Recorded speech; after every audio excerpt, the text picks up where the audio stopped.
In order for a leader to be authentic, they must develop their own leadership style.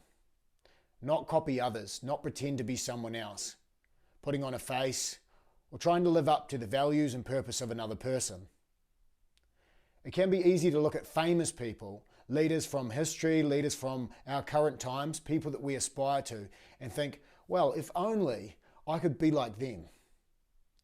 I can think like them, behave like them. Maybe if I followed their path, I would be an exceptional leader. Maybe I'd make a mark in history. The problem with that is you become a fake. And when you become a fake, you're very unlikely to leave a mark on history of any kind, or a mark on anyone for that matter, because you're pretending, and pretending always fails in the long run.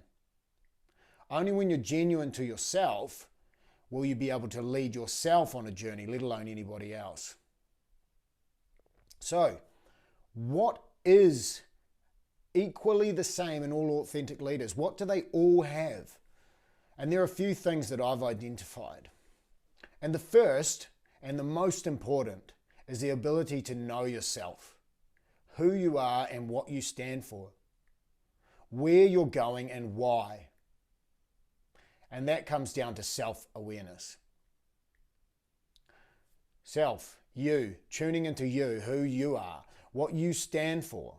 And the only way to know what you stand for is to know who you are and where you've come from. And the only way to know who you are and where you've come from is to take a good hard look at yourself. Take a look at your thoughts. Scrutinize your actions.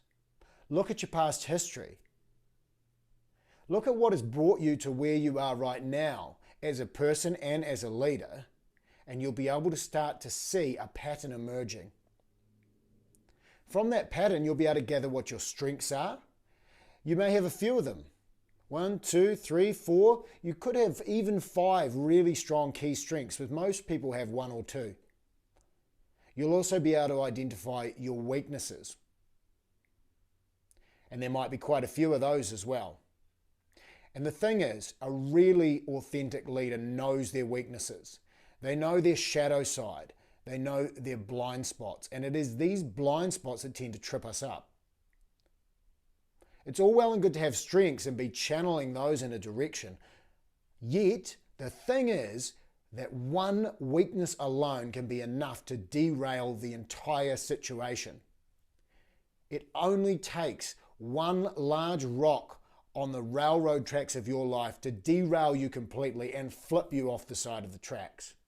And more often than not, you're the person that puts the rock on your own railroad track. So, self-awareness, that's where it's at. That's where it begins. There is no growth, there is no authenticity, and there is no true leadership without it. And the question then becomes, how self-aware am I? What do I need to ask myself about myself? How do I need to look at myself? And do I need to take some time to reflect and just be alone, to write and to think and to meditate and to come to grips with who I am? Then, and only then, will I be able to move forward in my journey of authentic leadership.